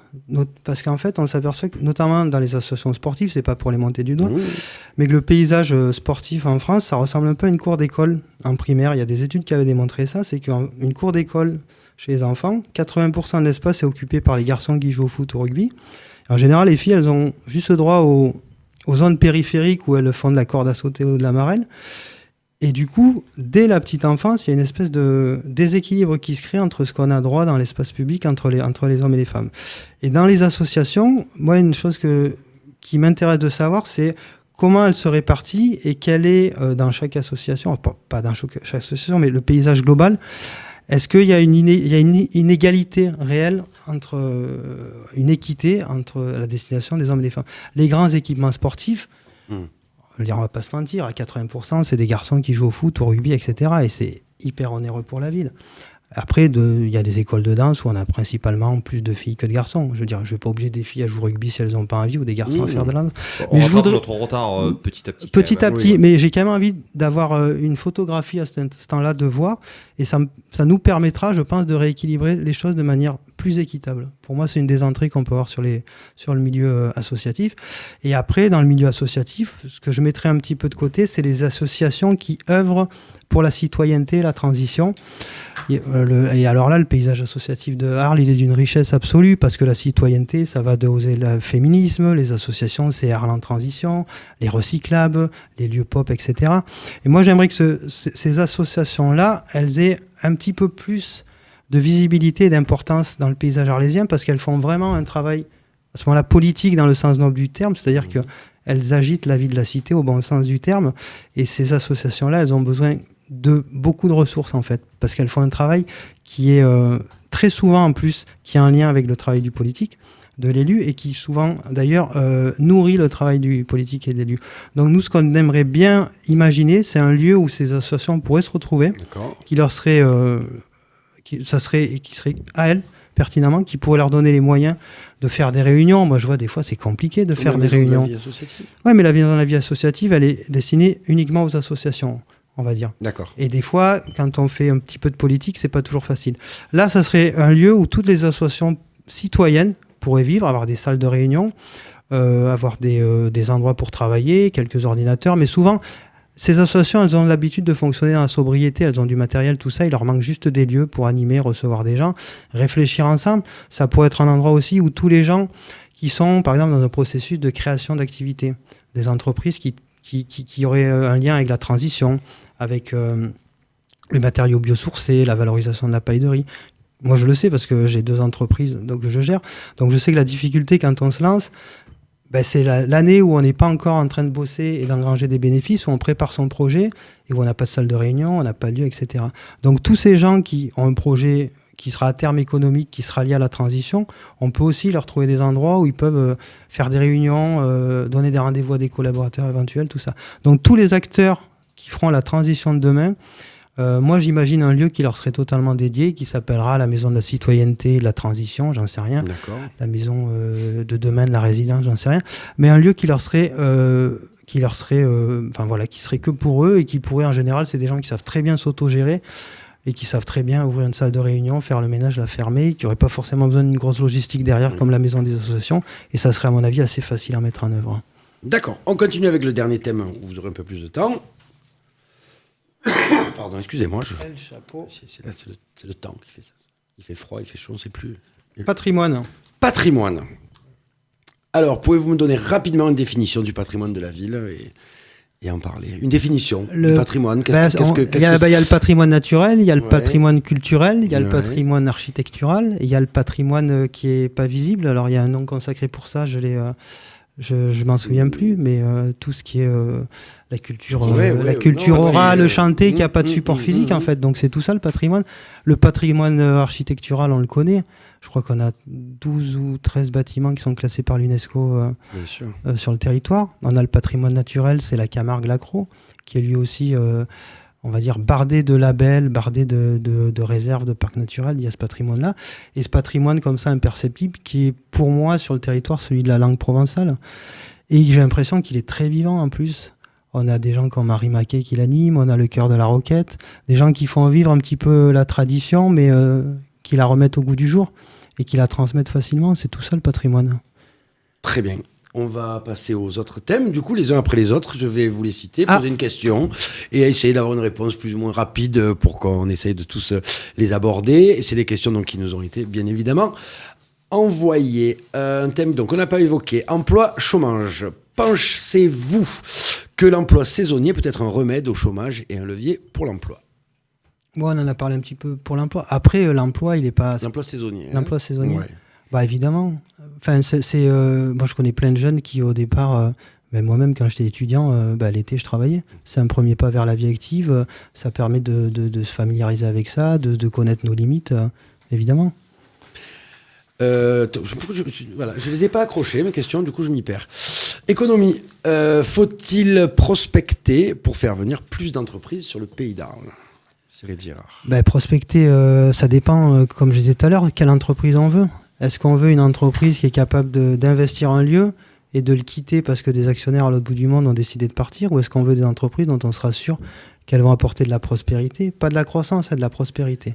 Ça veut dire faire travailler des gens dans de bonnes conditions, qui auront un salaire décent, qui auront plutôt un impact environnemental positif. Ce genre d'entreprise, oui, il faut les accueillir. Après, comme je disais tout à l'heure, les grands groupes qui vont récupérer de la richesse et les envoyer au Liechtenstein, par exemple, il n'y a pas beaucoup d'intérêt à les accueillir ici. C'est bien Liechtenstein? Non, mais c'est un tout petit pays qui a un paradis fiscal, et parce qu'il y a notamment le groupe botanique dont on se félicitait de la venue. Et en fait, quand on cherche un petit peu, ils sont basés au Liechtenstein. D'accord. Donc c'est des gens qui vont s'installer ici et puis qui vont prendre de l'argent et qui vont l'envoyer ailleurs. Sport. Il existe plusieurs clubs d'un même sport. Êtes-vous pour la multiplication des associations sportives d'un même sport ou pour un regroupement autour d'un même pôle? On a eu beaucoup de questions à ce sujet-là pour tous les candidats d'ailleurs, sur le fait qu'il y ait beaucoup de clubs de tennis, beaucoup de clubs de foot, beaucoup de clubs différents. Est-ce que vous êtes plus pour un regroupement de ces clubs? Non, de toute façon, je pense que s'ils existent comme ça, ces clubs, c'est qu'il y a une historique et qui fait que ça s'est fait comme ça. Après, mutualiser les équipements, par exemple, je vois à la piscine. La piscine, elle va servir à l'aquagym, aux bébés nageurs, aux plongeurs. Donc, il y a un équipement qui sert à plusieurs clubs. Pour autant, on ne va pas regrouper un club de toutes les activités aquatiques. Ça n'a pas beaucoup d'intérêt. En plus, les clubs, très souvent, c'est des bénévoles qui les gèrent. Donc, ils arrivent à gérer, on va dire, une activité avec 50, 60 personnes qui sont affiliées au club. Si demain, on crée des regroupements, on va avoir des bénévoles. Souvent, c'est des gens qui sont à la retraite, qui vont gérer un club avec 250, 300 cotisants. Ils vont jeter l'éponge. Culture. Pensez-vous que la mairie doit être le poumon culturel de la ville? C'est un peu large comme définition. Je sais, mais c'est la question qu'on a eue. On en a eu d'autres, mais celle-là, avec le poumon, non, c'est une formulation. La mairie, elle gère beaucoup d'éléments de la culture, notamment le patrimoine. Oui. Et ça, c'est plutôt une bonne chose. Je pense que c'est plus en lien avec les acteurs privés qui sont en train de s'installer. Ouais. Est-ce que la mairie doit être le gestionnaire de toute cette activité culturelle qui est en train de grimper et de grossir? Alors, plutôt l'arbitre. D'accord. Je ne sais pas si elle a le rôle de gestionnaire, mais ce qui manque assurément sur la ville d'Arles, et j'en ai parlé avec plein d'acteurs culturels, c'est qu'effectivement, ici on a des mastodontes, il y a les RIP, il y a l'UMA, il y a Actes Sud, des mastodontes de la culture, et à côté il y a plein de petits acteurs. Certains trouvent leur place et d'autres ont plus de difficultés. Alors c'est bien les mastodontes parce que ça tire tout ça vers le haut, mais très souvent ça peut être aussi relativement concurrentiel. Et le modèle économique de l'UMA, puisque tout le monde parle de l'UMA, c'est-à-dire que c'est une structure qui peut se permettre sur des grands événements de perdre beaucoup d'argent pour les organiser. Et à côté de ça, on a des acteurs culturels qui sont financés souvent par des subventions publiques, régions, et qui eux peuvent pas se permettre de beaucoup d'argent. Donc, du coup, il y a un déséquilibre qui se crée où on va peut-être effacer ces acteurs-là culturels locaux qui ont des petits moyens parce que les autres plus gros ont les moyens de faire à peu près la même chose. Et ça, c'est pas possible, en fait. Et ce qu'il a manqué à Veil pour jusqu'à aujourd'hui, je pense, c'est une vision d'ensemble de tout ça, et c'est un outil où on pouvait jouer le rôle d'arbitre, réguler tout ça, voir où étaient les difficultés et aider les acteurs de la culture à s'en sortir par le haut. Là, pour le moment, il y a eu du laisser-faire. Je pense jusqu'à maintenant, les équipes en place étaient bien contentes de voir l'UMA qui arrivait, mais qui a préempté une partie de la culture, et qui n'ont pas forcément aidé les acteurs locaux à avoir une visibilité sur le long terme. Donc moi, je pense que la ville, sans être le poumon, elle doit être au moins l'arbitre de tout ça, et qu'il doit y avoir un outil, un endroit, ça peut être une commission, où on regroupe tous les acteurs et où on arbitre en disant ça on peut le faire, ça c'est plus possible parce qu'à terme ça va mettre cet acteur-là en difficulté. D'accord. Tradition, considérez-vous que la feria fait partie de nos traditions? À partir de quand dans le temps s'installe une tradition? C'est une question. Parce que est-ce que la tradition fait partie de nos traditions? Ah non, on a parlé feria, on parle de la feria. La feria dans l'ensemble, de toute façon, c'est un moment convivial, c'est un moment où il y a du vivre ensemble, c'est un moment où on a aussi envie de respirer, c'est un moment où il y a de la fête, où il y a des bandas, où il y a aussi plein d'acteurs comme ça qui jouent leur partition et qui s'offrent dans la rue. Il n'y a pas beaucoup d'endroits pour les rencontrer. Donc dans l'absolu, on ne peut pas remettre en cause la feria à mon sens. Après, tout ce qu'il y a autour de la feria est évidemment perfectible. Moi, j'ai vu d'un bon œil le problème des accidents liés au taux d'alcoolémie, tout ça. Maintenant, les gens qui raccompagnent les jeunes chez eux, le fait que la ville soit ceinturée, qu'on puisse plus sortir de la ville, alors ça peut paraître un peu, mais moi je trouve que c'est nécessaire parce que ça a pu nous éviter. Il y a eu beaucoup moins de morts. Peut-être à moi, certaines fois aussi, à d'autres, voilà. Donc voilà. Après, moi, ce truc qui m'embête le plus sur la feria, c'est la gestion des déchets en fait. D'accord. C'est-à-dire que dès que le jour se lève, la ville est dégueulasse. Il y a plein de contenants à usage unique, des verres, des canettes partout, c'est très mal géré. Donc nous, on imagine que par rapport à l'occupation de l'espace public, on peut passer des conventions avec les gens qui tiennent les bodegas, avec les bars, pour avoir au moins sur les contenants des éco-cups maintenant, pour soulager les équipes municipales. Et de toute façon, les jours de vent, tout ça est pas ramassé, ça finit dans le Rhône, c'est juste pas possible, quoi. Donc c'est plus à ce niveau-là qu'on interviendrait, nous, sur la feria. Jeunesse. Pensez-vous que les propositions actuelles en direction des jeunes sont suffisantes pour les conserver et les attirer? Alors les propositions de la mairie, les propositions bien évidemment. Moi je trouve que c'est un peu léger. Après, il faut être honnête, on est sur une ville de 50 000 habitants, donc maintenant les jeunes ils sont mobiles, ils vont à Nîmes, ils vont à Montpellier, à Marseille, donc on a aussi toujours l'impression que l'herbe est plus verte dans le pré du voisin, donc il faut recontextualiser. Après, moi ce que je trouve, ce qui manque aux jeunes dans le centre-ville, c'est peut-être des lieux de rencontre. Alors moi c'est tout bête, je viens d'un village, et on avait créé quand j'étais ado la MJC. La Maison des Jeunes et de la Culture. Elle n'existait pas, et en fait, c'est un outil, moi, qui, dans mon parcours, au final, c'est peut-être le début d'un espèce d'engagement, c'est de dire comment on va animer le village, créer des lieux, et puis on avait trouvé, après des financements, quand les gens nous suivent, un endroit où on joue au baby-foot, où du coup, on avait monté un club de théâtre, un club de musique, et ça n'existe pas. Il y a les maisons de quartier dans les quartiers, mais dans la ville, en fait, on n'a pas ce lieu-là où les jeunes pourraient se retrouver, envisager la citoyenneté, envisager de faire des projets en fait, épaulés par des éducateurs, des adultes qui vont les aider, ou juste un lieu de rencontre en fait. Donc à ce niveau-là, je pense que ça manque effectivement. Écologie. D'après vous, en combien de temps pouvons-nous passer de l'état actuel à une ville éco-responsable? Éco-responsable, c'est à quel niveau? Non, mais c'est large au niveau éco-responsable. On va dire une ville verte, déchets, la en tout transition. Cas plus écologique. Je pense que si on s'y met entre 5 et 10 ans, on peut y parvenir. D'accord. Mais ça veut dire qu'on a une vraie volonté. Oui, non, bien sûr. Mais je reprends l'exemple de Pontevedra. En 4 ans, ils ont fait les choses. Mais c'est-à-dire qu'à un moment, ils ont dit on le fait.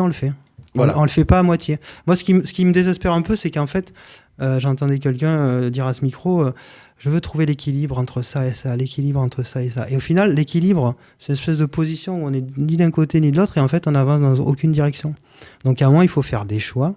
Je vais citer Mendes France, gouverner, c'est choisir. Donc, quand on fait des choix sur l'environnement, il va falloir les faire franchement. On ne peut pas vouloir les grands centres commerciaux et les commerces de centre-ville. On ne peut pas... il y a des choix qui vont être catégoriques à faire. Mais si on veut s'engager dans cette voie-là, ça peut aller rapide, mais si on fait les bons choix. D'accord. La ville du futur. Êtes-vous pour l'implantation de la 5G sur Arles? Ah, eh bien, absolument pas. D'accord. De toute façon, la ville du futur, pour moi, elle sera piétonne, elle sera sobre, elle sera solidaire. Elle sera connectée, mais pas forcément avec la 5G, en fait. Elle sera connectée par les gens. La 5G, c'est un truc dingue, en fait. C'est pour avoir encore plus de débit. Et en fait, les 3/4 du temps, le débit, on l'utilise pour quoi ? Pour télécharger de la musique, des films. Donc, c'est de l'utilisation de loisirs, on va dire. Et en fait, l'impact de la 5G sur l'environnement, il est énorme. C'est-à-dire que pour mettre en place la 5G partout, il faudrait récupérer dans le sol plus de minéraux rares qui sont la matière première de nos smartphones, de tout ça, que ce qu'on en a exploité jusqu'à maintenant. D'accord. Et ces minéraux, on les trouve en Chine, on les trouve en Afrique. En Afrique, c'est des petits enfants de 8 ans qui descendent dans les mines. En Chine, il y a des villes qui sont totalement polluées, où il n'y a même plus d'eau potable, parce qu'on a ces zones d'extraction qui sont là. Donc la 5G, ça fait peser un poids environnemental. Pas ici, alors c'est facile parce que c'est loin, mais qui est insoutenable en fait, et qui est même, on va dire, déontologiquement, on ne peut pas l'assumer. Et tout ça pour continuer dans une société de loisirs. Je veux dire, est-ce que maintenant, on manque de quelque chose, sincèrement, qui nous pousserait à aller vers ça ? C'est un peu une vieille utopie de l'homme en disant il faut toujours aller vers plus de technologie et on va réparer le monde avec de la technologie. Mais en fait, absolument pas. On fait que aggraver la situation actuelle. Je veux dire, moi, pourtant, j'habite à la campagne, je suis illustrateur, donc je passe mon temps à faire des illustrations, les numériser, les envoyer à mes clients par ma petite connexion Internet qui est pas terrible, mais je m'en sors très bien. Tu vois, et les 3/4 des gens, ils vont en faire une utilisation de loisir. Je pense que le jeu ne vaut absolument pas la chandelle par rapport à l'impact environnemental que ça aura, sans parler des gens qui sont électrosensibles. Et donc, on termine avec le dernier thème que nous n'avons pas évoqué, c'est la propreté. Pour plus de sensibilisation ou plus de répression pour les dépôts sauvages ou autres incivilités ? J'ai envie de dire les deux, mon capitaine. Parce qu'en fait, non, mais tout simplement, moi avant je travaillais dans la police de l'environnement. Donc on maniait l'outil sensibilisation, verbalisation, et on sait qu'on ne peut pas faire ou l'un ou l'autre, et qu'en fait, en fonction de la situation, il faut utiliser les deux leviers. Évidemment, il faut commencer par sensibiliser les gens à ces enjeux-là, mais quand les gens n'ont pas envie d'écouter, quand les gens ont envie de continuer dans des comportements délictueux, il faut verbaliser. Et je pense que le fait de jamais avoir voulu verbalisé jusqu'à maintenant nous a amené à la situation actuelle, parce que ça fait aussi peser un poids énorme sur les ressources de la collectivité. L'argent qui est investi pour nettoyer les rues, pour traiter les déchets, c'est un des premiers budgets de la ville. Donc toutes ces incivilités-là qu'on ne veut pas traiter, c'est l'ensemble de la collectivité qui la paye avec ses impôts, et ça, c'est pas soutenable.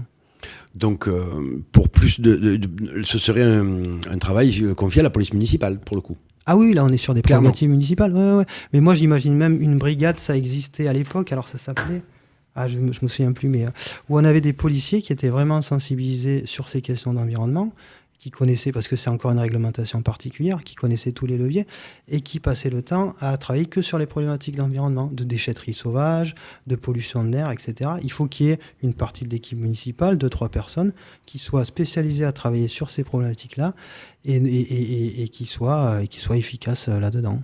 D'accord. Merci beaucoup Cyril pour cette deuxième partie d'émission.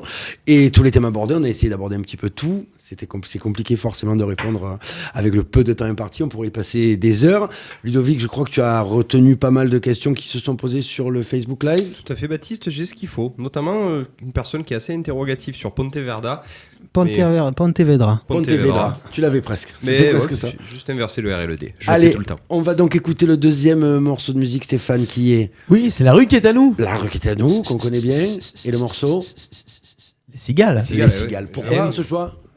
Parce que non, j'aime beaucoup La rue qui est à nous, et l'image de la chanson, en fait, le fait qu'il y ait des éléments, on va dire, déclencheurs de quelque chose qui sont en minorité dans la société très organisée de la fourmilière, en fait, c'est une image de nos sociétés à nous, et qui est comme ça, des éléments perturbateurs qui viennent semer des trucs, qui viennent gripper la machine, et au final, au bout d'un long chemin, on finisse par les entendre. Il faut un petit peu changer l'organisation de la fourmilière, et ça me plaît bien ça. Allez, c'est parti, on écoute La rue qui est à nous. On se retrouve dans quelques minutes pour les questions posées sur le live. Il y en a eu pas mal. Et on va continuer à cuisiner Cyril Girard de Changeons d'avenir pour ces municipales. À tout de suite, merci. Élection municipale 2020 sur Radio RPA.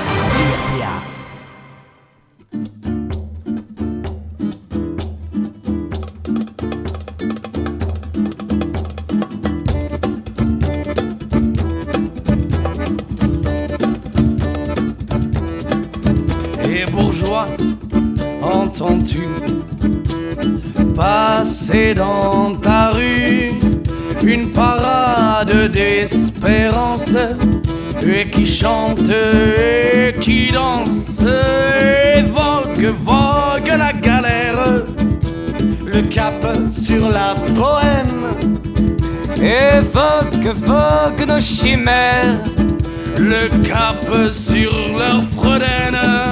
Y a des cigales dans la fourmilière, et vous ne pouvez rien y faire. Y a des cigales dans la fourmilière, et c'est pour ça que j'espère.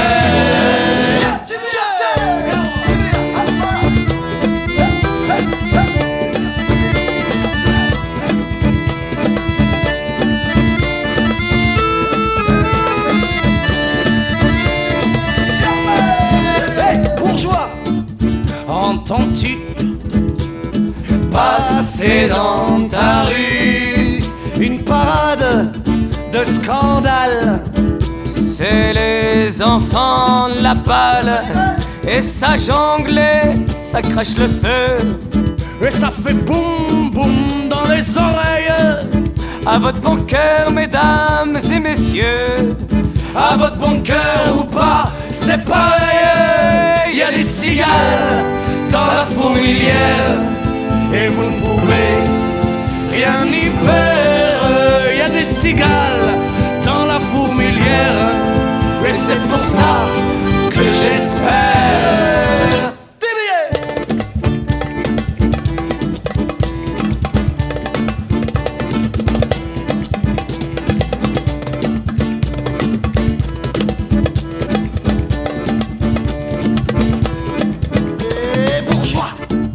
Entends-tu passer dans ta rue une parade de fortune? C'est les oiseaux sans plumes, et qui s'acharnent tant bien que mal à vivre comme ils respirent. quitte à crever la dalle. Ils ont tant de choses à dire. Il y a des cigales dans la fourmilière, et vous ne pouvez rien y faire. Il y a des cigales dans la fourmilière, et c'est pour ça que j'espère.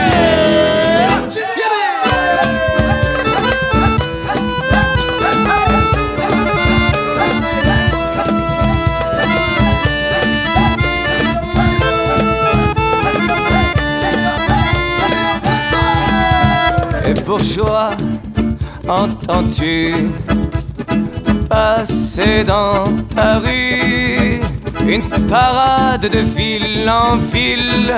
C'est le théâtre du fil, et qui joue dans toutes les langues pour mieux parler de l'amour. Pendant que le monde se demande si demain il fera jour. Il y a des cigales dans la fourmilière, et vous ne pouvez rien y faire. Il y a des cigales dans la fourmilière, et c'est pour ça que j'espère.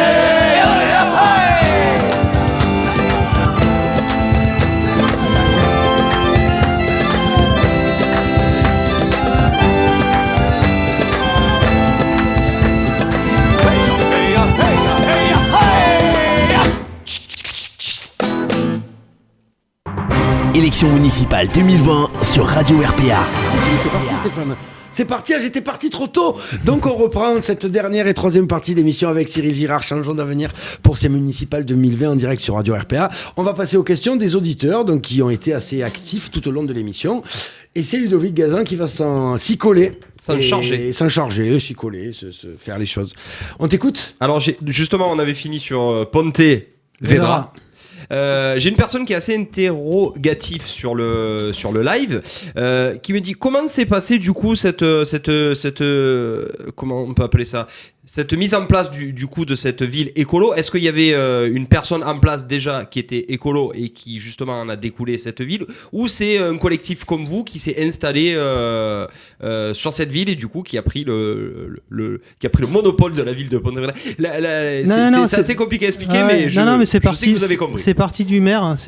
Alors c'est il y a très longtemps, ça fait 15 ou 20 ans maintenant que ça existe. Donc c'était un maire précurseur. Mais c'est vraiment l'équipe municipale. Je ne sais pas quelle sensibilité il avait d'ailleurs, et s'il y avait déjà des partis écolos en Espagne à cette époque-là. Mais c'est vraiment une vision de quelqu'un qui a dit, je pense qu'il était confronté à des problèmes particuliers, à mon avis, dans son centre-ville, et il a dû démêler en disant, la solution, elle est là en fait. Et ça s'est fait assez rapidement à partir du moment où il y a une volonté municipale forte. D'accord, oui, c'est parti directement du conseil municipal. C'est parti du haut vers le bas, ouais. Ça n'a pas été une prise de pouvoir d'un parti écolo? Non, je crois pas, non. Ok. Cyril Girard, vous avez l'air sensible à la cause animale. Est-ce que vous êtes, oui ou non, pour une brigade de protection animale? Brigade de... Je savais même pas que ça existait. Si, ça existe. D'accord. C'est une brigade comme une petite police municipale qui donne du coup en protection des animaux pour tout le mal qui est fait aux animaux. Ça existe dans pas mal de grandes villes. Est-ce que vous serez pour ou contre? Est-ce que vous pensez que c'est possible sur une ville comme Arles de protéger justement Non, une brigade dédiée à ça, je pense que c'est un peu trop. C'est un peu too much. Ouais. Mais après, je veux dire, à la mesure où la maltraitance animale elle est codifiée et qu'on peut la verbaliser, n'importe quel agent qui est confronté à ça peut intervenir. Mais non, une brigade dédiée à ça. Sinon, on le met un jour de corrida dans l'arène et puis... Et puis c'est la bagarre générale.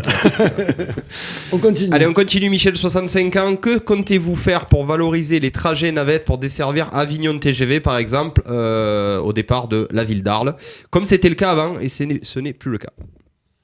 Alors tout ce qui est transport en commun, c'est des délégations de la communauté d'agglo, dans la mesure où de toute façon il y a des élus de la ville qui seront forcément élus à la communauté d'agglo, et comme je disais tout à l'heure, notre idée c'est de retisser du transport en commun au maximum sur le territoire, parce qu'on s'aperçoit que on y gagne au final, on y gagne en termes de pollution, d'entretien des voiries, donc il se posera la question effectivement de la connexion entre tous les moyens de communication. Nous on imagine des zones d'intermodalité où on pourra poser sa voiture, prendre un vélo, trouver un train par rapport à la gare SNCF, etc. Donc on va l'imaginer dans le projet global, mais de toute façon ça sera quelque chose vers lequel on va pousser évidemment. Ouais. Ok, merci. On a Vanessa, 32 ans, donc le personnel hospitalier d'Arles est actuellement en détresse. C'est un appel à l'aide. Que pouvez-vous faire pour les aider? Arles, ils sont en grève depuis 9 mois, les urgences. Alors, c'est pas un problème qui est limité à Arles, c'est au niveau national. Donc, ça dit quelque chose de l'état de l'hôpital public. Moi, pour passer pas mal de temps dans les hôpitaux à cause du boulot, je sais un petit peu l'ambiance qu'il y a dans ces trucs-là. Et on a rencontré il y a quelques jours une petite délégation de l'hôpital d'Arles. On a écouté un petit peu leurs revendications, qui nous semble pas du tout disproportionné en termes de besoins, en termes de mesures à mettre en place par rapport à ce que ça pourrait les soulager. Donc je rappelle que le maire, il est président du conseil de surveillance de l'hôpital d'Arles, donc il peut avoir un rôle à jouer, même si le financement de tout ce qui est, on va dire, équipement médical et corps médical, il passe de manière réglementaire par l'ARS, qui est l'agence régionale de la santé. Donc eux, ils ont des revendications autour de 4 postes pour les soulager, et en plus d'un vigile 24 heures sur 24, parce que dans les urgences, les situations sont toujours tendues. Donc nous, je veux dire, on en parlait tout à l'heure de la santé par rapport à la pollution, c'est évident que c'est la priorité absolue. Donc on va étudier ça, on va voir de quelle manière on peut via l'agence régionale de la santé, trouver des financements pour améliorer leur quotidien. Mais on est une période où il va falloir, on parle de renoncement aussi beaucoup, où on ne pourra pas tout faire sur le territoire. Moi, ça me stupéfait, juste qu'on soit capable de mettre 4,5 millions d'euros de projet pour faire un casino et qu'on soit incapable d'aider l'hôpital et de trouver le budget pour des postes, en fait. Donc là, la revendication, c'est juste ouverture de 4 postes pour l'hôpital Nord. 4 postes, tiens, ils ne sont pas entendus, c'est ça? Bien sûr. 4 postes en plein et un vigile. Ce qui n'est pas énorme. Je veux dire, et ça dure depuis 9 mois, c'est ça? La grève dure depuis 9 mois. Donc dans tous les cas, nous, je veux dire, il est évident que cet argent, on pourra le trouver... on le trouvera, et je veux dire, s'il faut, j'ai envie de dire, ne pas tirer le feu d'artifice du 14 juillet pour financer la santé, l'hôpital d'Arles, mais alors ça ne me pose aucun problème de dire on les aidera de cette manière-là ou d'une autre. Il y avait des questions évidemment sur le casino, mais on ne peut pas les poser à tous les candidats. Mais c'est un exemple, ça veut dire les choix qu'on fait sur le territoire, beaucoup, ils sont très surprenants. Bien sûr, beaucoup de personnes posent la question pour ou contre le casino, rapidement. D'accord. Oui, J'ai une question aussi qu'on nous pose souvent. Un pont ou le bac à Salins alors? Ah oui, c'est vrai, cette fameuse question. Alors, cette fameuse question.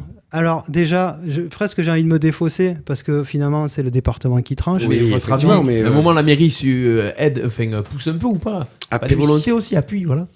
Moi, ce que j'aime bien, l'idée de j'habitais en Camargue et la difficulté de passer je l'ai connu au quotidien quand j'y travaillais, donc je connais un peu le problème. Mais je connais aussi des gens qui travaillent sur le bac et il n'y a pas beaucoup d'entreprises à Salins-Giraud. Et je peux vous dire que si on met un pont et que ces gens ne travaillent plus, on dira, ça fait vivre une bonne dizaine. Ça fait vivre un peu plus les matelots, le capitaine, les mécanos, donc ça fait vivre du monde. Et j'ai envie de dire que la Camargue, elle se mérite aussi, entre guillemets. C'est-à-dire que finalement, cette petite passerelle, ce quart d'heure qu'on perd sur le bac, au moins on sait qu'on arrive quelque part. On n'arrive pas n'importe où. Et je comprends aussi la difficulté des gens qui vont faire l'aller-retour tous les jours. Et je me dis aussi que les petits commerces qui marchent à Salins, si demain il y a un pont, je pense que tous les gens ils vont aller faire les courses à Intermarché à Port-Saint-Louis-du-Rhône. Peut-être à double tranchant. Et que c'est un petit peu à double tranchant. Ça va pas forcément amener, mais ça peut aussi aller. Et en tout cas, ça n'a jamais empêché les gens de venir parce que jusqu'à peu, il y avait 15 000 personnes qui campaient tout l'été sur la plage d'Arles. Donc ça n'a jamais empêché les tourismes d'arriver et le dynamisme. Enfin, ça freinera pas le dynamisme. Moi, je pense que c'est une manière de protéger le territoire encore, ce bac. D'accord. Jusqu'à maintenant. D'accord. Ludovic. Ou Ludo pour les continue non, Ludovic. Ou la gaz ou... Non, Ludovic. Pardon. On est sérieux, on n'est pas sérieux. Excuse-nous. Allez, on continue du coup avec le territoire. Alors, on a eu pas mal de fois aussi cette question, pour ou contre la démoustication? Si oui, quels moyens pour? Et on peut même bifurquer sur le parc naturel aussi de Camargue, qui est aussi un petit peu en détresse ces dernières années. Ouais, alors la démoustication, c'est bien parce que c'est un dossier sur lequel je me penche depuis 10 ans via Nassica. C'est un peu votre dada. Je le connais j'ai envie d'avoir une belle réponse. Non, je le connais un peu sur le bout des doigts. La difficulté, jusqu'à il y a peu, on n'était pas démoustiqué en Camargue. Et l'EID, qui est l'opérateur de la démoustication, disait il ne faut pas démoustiquer, comme ça on garde des moustiques sains. Et après, ils essaiment sur tout le littoral et ils sont touchés par notre produit et ça permet d'être efficace. Puis à un moment, on leur a dit vous démoustiquez la Camargue, on va vous filer 3 millions d'euros par an. Ils ont dit ok, on démoustique la Camargue, il faut démoustiquer la Camargue. Donc en fait, le problème, c'est qu'on a un opérateur qui démoustique, qui est l'EID, et lui, en fait, il vend son produit. Il vend ses avions, il vend ses quads et il vend ses agents. C'est donc, e-commerce. C'est pas forcément à lui qu'il faut demander si on doit démoustiquer la Camargue parce qu'il veut la démoustiquer. Et je pense qu'il faut demander aux chercheurs qui travaillent là-dessus. Et là, il y a des gens qui travaillent, notamment à la Tour du Valat, via le parc naturel de Camargue, qui nous disent que la démoustication telle qu'elle est opérée aujourd'hui, elle est coûteuse, c'est 3 millions d'euros par an. Dieu sait qu'on pourrait en faire autre chose. Qu'elle a un impact énorme sur les populations d'oiseaux et de chauves-souris. On a quand même perdu 80% de nos hirondelles en 20 ans et c'est principalement les hirondelles qui sont touchées. Avant de le faire, on réfléchit pas à ça. C'est après coup. Il n'y a pas de marché là. Non, mais en fait, ils ont amené ça comme une démoustication expérimentale et de confort. D'accord.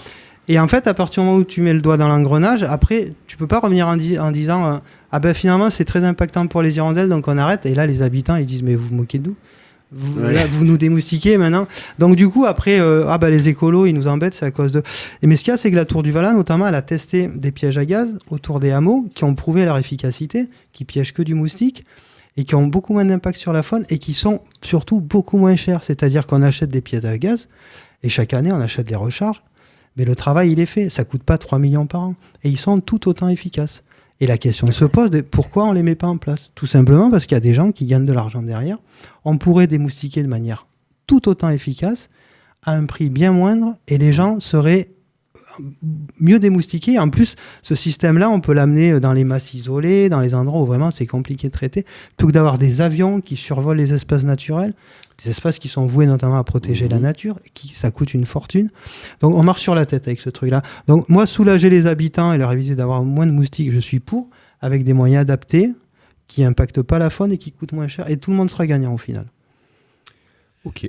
Il est 20h30. J'ai une dernière question. Allez, une dernière réponse très rapide. Très rapide. De la part de Clément, 39 ans, stagiaire. Comment exister par rapport aux gros candidats? Je sais pas, en agitant le territoire, en ayant une assise locale. Moi, ça fait 20 ans que je suis là, que je suis dans le milieu associatif. Et ces idées, elles sont elles n'ont pas existé du jour au lendemain. On les a travaillées avec plein de gens. Après, on n'a pas l'appui des grands partis. Mais est-ce que c'est vraiment un avantage ou un désavantage ? On ne triche pas, la parole elle est sincère. Personne nous a... Enfin, je veux dire, on n'a absolument rien à vendre. Je veux dire, je pense qu'on est, honnêtement, c'est plus courageux d'exister comme on est aujourd'hui. C'est de dire qu'il y a peut-être y avoir une rupture dans notre vie. Si demain on est élu, on va changer de vie, on va quitter notre boulot. Moi, je travaille à mon compte, ça veut dire que j'abandonne tout.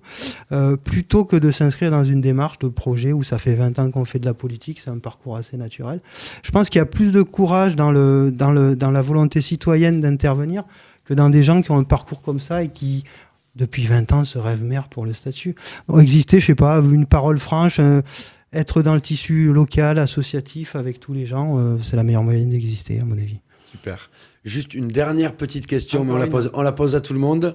En cas de non-passage au second tour, est-ce que vous seriez pour ou contre une association avec notre candidat ? Eh bien alors, c'est une question qu'on doit trancher collectivement.